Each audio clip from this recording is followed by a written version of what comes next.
அனைவருக்கும் வணக்கம். Welcome to Dharma academy. இந்த வீடியோவில் டிஎன்பிஎஸ்சி ஃப்ரீ டெஸ்ட் சீரீஸில் மாதிரி தேர்வு 28 தான் பார்க்க போகிறோம். இதுக்கு முன்னாடி நம்ம அப்லோட் பண்ண 27 வீடியோக்களையும் இன்னும் நீங்கள் பார்க்கலன்னா நம்ம சேனலில் போய் செக் பண்ணி பாருங்கள்.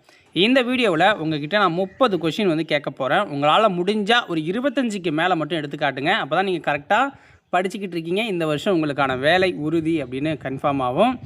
எத்தனை கொஷினுக்கு ஆன்சர் பண்ண முடிஞ்சுது, எத்தனை கொஷின் புதுசாக தெரிஞ்சுக்கிட்டீங்க அப்படிங்கிறத கமெண்ட்ஸை சொல்லி விட்ருங்க. இந்த வீடியோ உங்களுக்கு பிடிச்சிருந்தா ஒரு லைக்கை போட்டுவிட்டு சேனலை சப்ஸ்கிரைப் பண்ணி வச்சுக்கோங்க. ஓகேவா? வீடியோக்குள்ளே போயிடலாம். ஃபஸ்ட்டு கொஷின், ஆந்திர புத்திரர்கள் என்று அழைக்கப்பட்டவர்கள் யார்? ஆந்திர புத்திரர்கள் என்று அழைக்கப்பட்டவர்கள் யார்? ஆன்சர் சாதவாகனர்கள் தான் அப்படி அழைக்கப்பட்டாங்க. ஸோ மௌரிய பேரரசு அப்படிங்கிறது காலி ஆயிடுச்சு. அதுக்கப்புறம் இந்த தக்கான பகுதியில் நல்ல ஒரு ஃபேமஸாக வலிமையாக வந்தவங்க யாருன்னா சாதவாகனர்கள் அப்படின்னு சொல்லலாம். ஸோ புராணங்களில் இவங்களை வந்து ஆந்திர புத்திரர்கள் இல்லை ஆந்திரர்கள் அப்படின்னு சொல்கிறாங்க. அடுத்த வினா பாருங்கள். சாகரி என்ற சிறப்பு பெயர் பெற்றவர் யார்? சாகரி அப்படிங்கிற ஒரு சிறப்பு பெயரை பெற்ற ஒரு மன்னன் யார்? இரண்டாம் சந்திரகுப்தர். ஸோ மேற்கு இந்தியா அப்படின்னு சொல்லப்படுறதுல இந்த சாக வம்சம் வந்து ஆட்சி பண்ணிகிட்டு இருக்காங்க. ஸோ அங்கே வந்து இவர் இரண்டாம் சந்திரகுப்தர் அவங்கள தோற்கடித்து ஜெயித்ததால் சாகரி அப்படிங்கிற பேரை இவர் இணைச்சிக்கிறார். ஸோ இவருடைய இன்னொரு பேர் என்ன? விக்ரமாதித்யன். டோக்கன் நாணய முறையை அறிமுகம் செய்தவர் யார்? டோக்கன் நாணய முறையை அறிமுகம் செய்தவர் யார்னா முகமது பின் துக்ளக் அவர்கள். 1329லேருந்து 1329 டு 30 இந்த காலகட்டங்களில் தான் தங்கம் மற்றும் வெள்ளி நாணயங்களுக்கு பதிலாக செப்பு மற்றும் பித்தளை நாணயங்களை இவர் அறிமுகப்படுத்துகிறார். விடிவெள்ளி என்று அழைக்கப்படும் கோள் இது. விடிவெள்ளி என்று அழைக்கப்படும் கோள். வெள்ளியை தான் விடிவெள்ளி அப்படின்னு சொல்லுவாங்க. இதுக்கு அந்திக்கன்னி அப்படிங்கிற பேரும் இருக்குது. அந்திக்கன்னி. கீழ்கண்ட மாநிலங்களில் மிக குறைந்த பரப்பளவு உடையது எது? கீழ்கண்ட மாநிலங்களில் மிக குறைந்த பரப்பளவு உடையது எது? கோவா. குறைந்த பரப்பளவுன்னா கோவாவை சொல்லலாம். பரப்பளவில் மிகப்பெரிய மாநிலம்னா ராஜஸ்தான். மக்கள் தொகையில் சின்ன மாநிலம்னா சிக்கிம். மக்கள் தொகையில் பெரிய மாநிலம்னா உத்தரப்பிரதேசம். சூரியனின் உயரத்தை கண்டுபிடிக்க உதவும் கருவி எது? சூரியனோட உயரத்தை எதை வச்சு கண்டுபிடிப்பாங்க? எந்த கருவியை பயன்படுத்தினா? செக்சன்ட் அப்படிங்கிற கருவி. செக்சன்ட் அப்படிங்கிற இந்த கருவியை வச்சு தான் கண்டுபிடிப்பாங்க. அடுத்து பாருங்கள். வெசுவியஸ் எரிமலை அமைந்துள்ள நாடு எது? வெசுவியஸ் அப்படிங்கிற ஒரு எரிமலை இருக்கிற நாடு எது? ஆன்சர் இத்தாலியில் இந்த எரிமலை இருக்குது. சுதேசி இயக்கத்தை முதலில் தொடங்கியவர் யார்? சுதேசி இயக்கத்தை முதல்ல தொடங்கினது யார்? சுதேந்திரநாத் பானர்ஜி அப்படிங்கிறவர் தான். எப்போ? 1905 இந்த வங்க பிரிவினை அப்படிங்கிறது இருக்குல்ல, அதுக்கு எதிராக கல்கத்தா நகர அரங்கில் ஒரு கூட்டம் நடக்குது. ஸோ அங்கே இந்த இயக்கத்தை இவர் பிரகடனப்படுத்துகிறார். இதோட நோக்கம் என்னென்னா அந்நிய பொருட்களை புறக்கணிக்கணும் அப்படிங்கிறது தான். இந்தியாவில் ஆங்கில கல்வியை புகுத்த காரணமானவர் யார்? இந்தியாவில் ஆங்கில கல்வியை புகுத்த காரணமாக இருந்தவர் யார்? ஆன்சர் மெக்காலே பிரபு அப்படிங்கிறவர் தான். 1835 மெக்காலே கொடுத்த அந்த கல்வி குறிப்பின் அடிப்படையில் தான் வில்லியம் பெண்டிங் பிரபு ஆங்கிலத்தை இந்தியாவோட அதிகாரப்பூர்வ பயிற்று மொழியாக அறிவிக்கிறார்.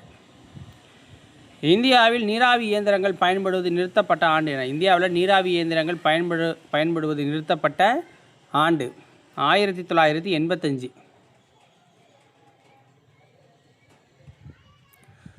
ஸோ 1985க்கு அப்புறம் தான் இந்த வணிக ரீதியாக இருக்கிற நீராவி என்ஜின் பெரும்பாலும் நிறுத்தப்பட்டுருச்சுங்க. அடுத்து பாருங்கள்.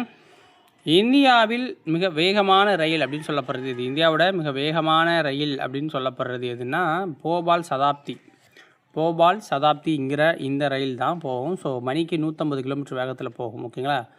ஸோ இந்தியாவோட அதிவேக ரயிலாக பார்க்கப்படுது. இப்போ வந்து பார்த்திங்க அப்படின்னா வந்தே பாரத் எக்ஸ்பிரஸ் வந்து 180 கிலோமீட்டர் வேகத்தில் போகிற ரயிலாக இருக்குது.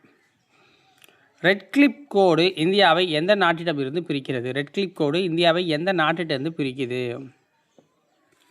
ஆன்சர் என்ன? பாகிஸ்தானுக்கும் நமக்குமான ஒரு கோடு, ரெட் கிளிப் கோடு அப்படிங்கிறது.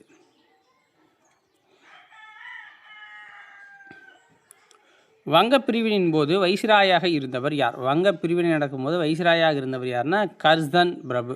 1905 தான் வங்க பிரிவினை நடக்குது. இந்து முஸ்லீம் ஒற்றுமையை சீர்குலைக்கிறதுக்காகவும் தேசியவாதத்தை குறைக்கணும் அப்படிங்கிறதுக்காக நிர்வாக காரணம்னு சொல்லி அதை பிரிக்கிறார். சம்பூரண கிரந்த் இயக்கம் யாரால் வழிநடத்தப்பட்டது? சம்பூரண கிரந்த் இயக்கம் யாரால் வழிநடத்தப்பட்டது? ஜெய் பிரகாஷ் நாராயணன் தலைமையில் பண்ணுறாங்க. ஓகேங்களா? ஜேபி அப்படின்னு இவரை கூப்பிடுவாங்க. 1970களில் இந்திரா காந்தி அரசுக்கு எதிராக பெரிய அளவில் புரட்சி பண்ணவர் இவர் தான். வஜ்ராயனா என்பது எதனுடைய பிரிவு? வஜ்ராயனா அப்படிங்கிறது எதோட பிரிவு? புத்த மதத்தோட ஒரு பிரிவு தான் வஜ்ராயனா அப்படிங்கிறது. மகாயானா புத்த மதத்திலிருந்து தோன்றிய ஒரு பிரிவு தான் வஜ்ராயனம். அதாவது புத்த மதம், ஹீனயானம், மகாயானம் அப்படின்னு 2 பிரிவும். அந்த மகாயானத்தில் இருக்கிற ஒரு பிரிவு தான் வஜ்ராயானம். இது திபத்தில் இருக்கிற புத்த மதத்தை சேர்ந்தது. வந்தே மாதரம் பாடல் யாரால் எழுதப்பட்டது? வந்தே மாதரம் பாடல் யாரால் எழுதப்பட்டதுன்னா பக்கிம் சந்திர சட்டர்ஜி. அப்படிங்கிறவர் எழுதுகிறாங்க. ஸோ இது அவர் எழுதின ஆனந்த மடம் அப்படிங்கிற நாவல்லேருந்து எடுக்கிறாங்க. 1896 காங்கிரஸ் மாநாட்டில் தான் இந்த பாடல் முதலாக பாடப்படுது.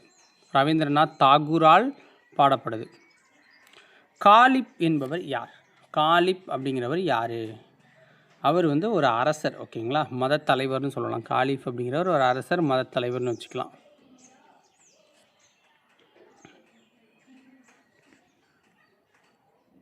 கீழ்கண்டவற்றில் அமர்கந்தாக்கில் இருந்து உற்பத்தியாகும் நதி எது? கீழ்கண்டவற்றுள் அமர்கந்தாக்கில் இருந்து உற்பத்தியாகும் நதி நர்மதா நதி தான். நர்மதா நதி.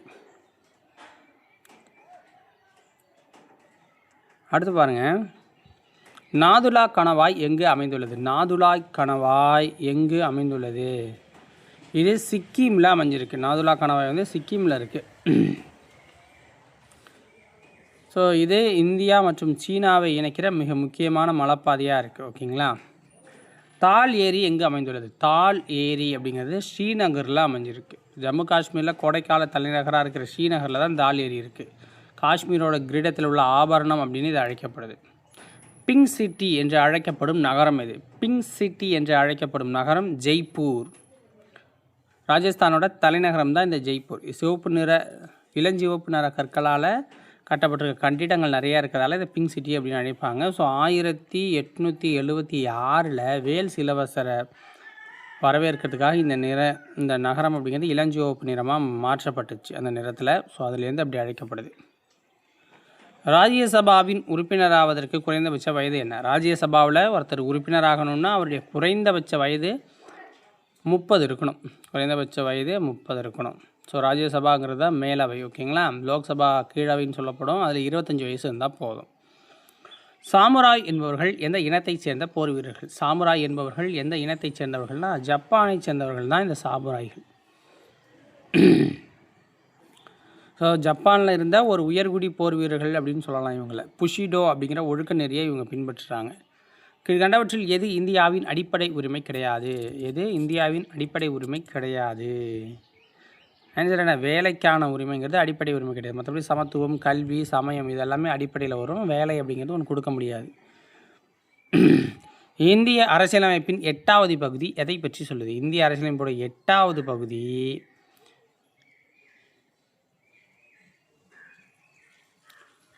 ஸோ மொழிகளை பற்றி சொல்லுது. ஓகேங்களா? இந்திய மொழிகளை பற்றி 8வது பகுதி சொல்லும். அதாவது பகுதின்னு சொல்ல முடியாது, அட்டவணை. ஓகேங்களா? அட்டவணை 8வது அட்டவணை தான் மொழிகளை பற்றி சொல்லும்.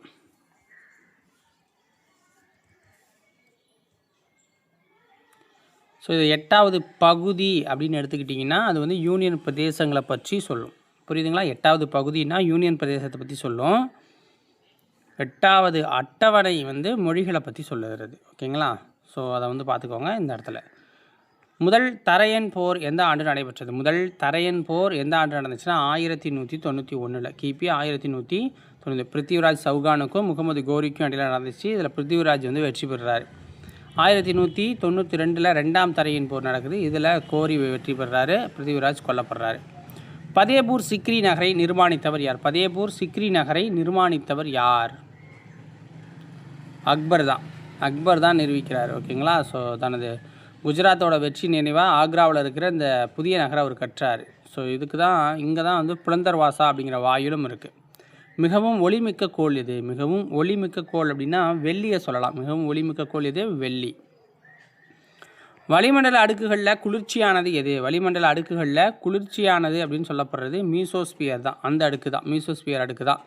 இது வந்து பார்த்திங்க அப்படின்னா உங்களுக்கு ஒரு 50 கிலோமீட்டர்லேருந்து 80 கிலோமீட்டர் வரைக்கும் இந்த டிஸ்டன்ஸில் இருக்கிறது தான் மீசோஸ்பியர் அப்படின்னு சொல்லுவாங்க. உயரம் மேலே போக குளிர் தான் நமக்கு இருக்கும். ஓகேங்களா. -90 டிகிரி அப்படிங்கிறது அங்கே தான் ஏற்படுது. இந்தியாவோட அரிசி கிண்ணம் அப்படின்னு சொல்லப்படுறது சத்தீஸ்கர் மாநிலம். ஸோ இந்தியாவோட அரிசி கிண்ணம் அப்படின்னு அழைக்கப்படுறது சத்தீஸ்கர் மாநிலம். ஸோ சத்தீஸ்கர் மாநிலம் தான் அதிக நெல் உற்பத்தி மற்றும் பல வகையான நெல் ரகங்களை வச்சுருக்காங்க அவங்க. அதனால் இந்தியாவோட அரிசி கிண்ணம், ரைஸ் பவுல் ஆஃப் இந்தியா அப்படின்னு சொல்லப்படுது. ஸோ இதோட இன்றைக்கு உண்டான வீடியோ பதிவு முடியுது. உங்களுக்கு வந்து டெஸ்ட் பேட்சஸ் வேணும், புக்ஸ் வேணும் அப்படின்னா இந்த வாட்ஸ்அப் நம்பருக்கு காண்டாக்ட் பண்ணுங்கள் மக்களே. ஸோ எங்கள் டீம் உங்களுக்கு ரிப்ளை பண்ணி டீட்டெயில் ஷேர் பண்ணுவாங்க. பிடிச்சா நீங்கள் வந்து வாங்கி பை பண்ணிக்கலாம். ஓகேவா. நன்றி, வணக்கம்.